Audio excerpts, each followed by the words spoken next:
so inspired by our business model, they went to our website, got all these graphics, they took an old 7-Up barrel.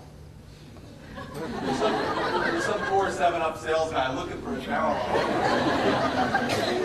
And they wrapped the barrel like this.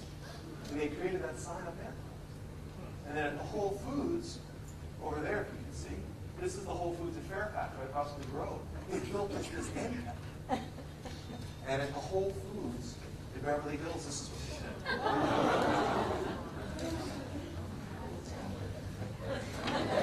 Well, see what it says across the top. So, a team member at Whole Foods, he's a grocery guy, grocery department. He and his daughter spent their weekend wiring together our 12 auto cases and creating this for us. And I have shown this slide to many people in the grocery industry, and they are just looking and say, how much are you paying for this? How did you do this? Double end cap, this crazy thing. How much do you think we paid? And so when I talk about engagement, which I think is at the heart of the economy of integrity, and at the soul of these ethical brands, it's about creating models that are so inspiring, that they are so effective, that some guy making $12 an hour will spend his weekend doing this. Not because he's making any extra money, but because he believes. And when you have brands that connect on an emotional level, not with shareholders, but with their stakeholders, and inspire people to believe, anything is possible. That's what I would tell you. Anything is possible. So this is what happened. A few years later, we got a call from this little company in Seattle. It's a long story. We went to them and said, you should carry our water. They said to us, well, actually, we'd like to actually buy your brand. And I can tell you, when you start a company with the idea of donating half your profits, you do not expect a quick sale to a global multinational corporation. Not at all. Which meant we had leverage. We had leverage. They wanted something that we had. And so we said, well, that's very interesting. If you guys scale our social initiative, you want to make this work. And so what they agreed to do was, number one, to donate at least a nickel for every bottle that we would sell. Every bottle would donate at least a nickel. Now, to help you understand, before we sold the company, Ethos wasn't profitable. We were still making donations, but with like marketing, if you will. We weren't profitable. When we reached profitability, we figured we were about 2.5 cents a unit. So they immediately doubled what we would do and said they would hit a big number, 10 million within the first 5 years, which was just fantastic. So every bottle would make a difference, and we'd have a big impact. Secondly, it was about engagement, because it's not about the money. To solve this problem, to get every child across the planet Earth clean drinking water, would cost scores of billions of dollars. So the issue isn't, could we write a big enough check? The issue is, could we compel enough people to get involved? Could we create a movement around water that would inspire people like the guy in that Whole Foods? So now every year, Starbucks, anyone know what World Water Day is? Here's my pitch. Over there, what is it? Well, I participated in it this, I guess it was last year, but it's a World kind of Water Awareness Day, and in Santa Monica, I guess last year, we walked the equivalent distance that I believe it's African women mostly walk to get water every day. That's right. So World Water Day is March the 22nd. The UN set it up about 15 years ago to bookend Earth Day, which is April 22nd, but it never got any attention. We wanted to change that. And now every year on March 22nd, Starbucks organizes these walks for water. Not to raise money, but to raise awareness. To symbolize the walk is, what's your name? As Edith said, that women and children in rural Africa often take to get water on a daily basis. And so now every year, Starbucks employees and customers and Rotarians and school children and university students and teachers and ordinary people come out and walk. And to me, this is maybe the biggest thing. And we do it online as well, actually. This is the biggest impact this will have, because that's how we'll change the world. Not with the money, but with getting people involved. It's nice, though, that every week in Starbucks you have tens of millions of people who see Ethos Water, who see our messaging, and learn just a little bit. So I'll quickly talk about my new company, Good, because I know we're pressed on time. But I left Starbucks in summer of '06 and moved back to LA and was recruited to run this little business. And this business actually, like Ethos was to water, Good is to media. And the founders in 2006 saw a hole on the newsstand, where Ethos brought together a great design aesthetic and a terrific water along with the cause.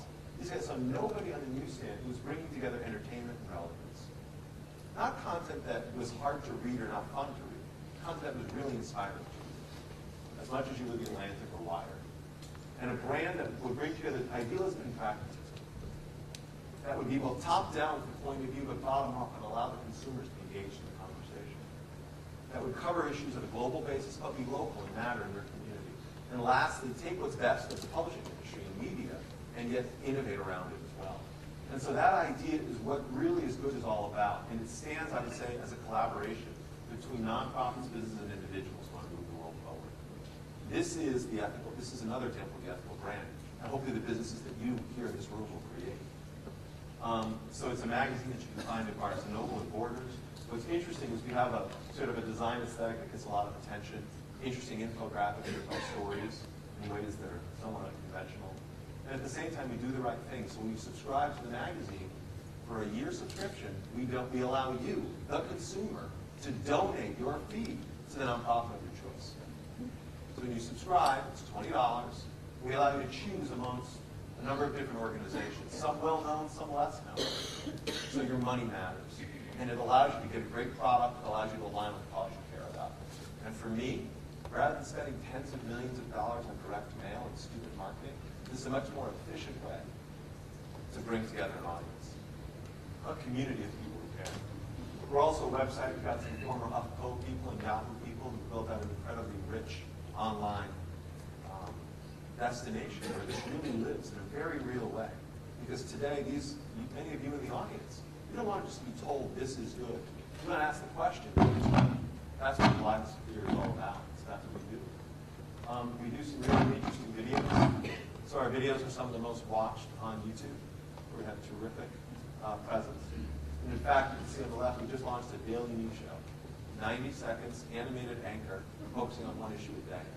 And we hope we'll do, for news on the web, something like what Jon Stewart did for news on cable.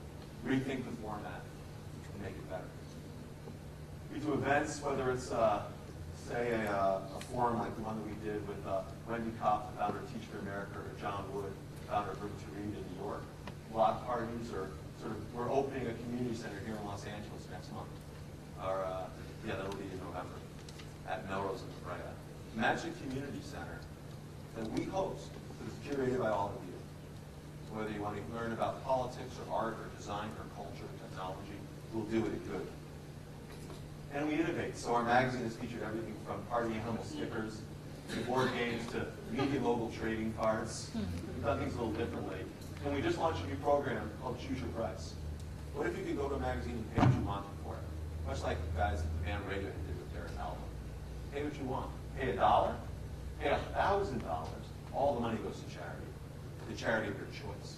That's choosing good. We launched this program that generated about a month ago. Thousands and thousands and thousands of people signed up. It's pretty cool. We have people signed up actually at that $1,000 level, which is breathtaking to me. And we innovate. And so we build partnerships. I don't know if you've seen these before. We have a partnership with Starbucks Coffee Company. Again, for us, it's not about being a magazine, it's about being a media company. So we're delivering our content now to 7,000 Starbucks stores.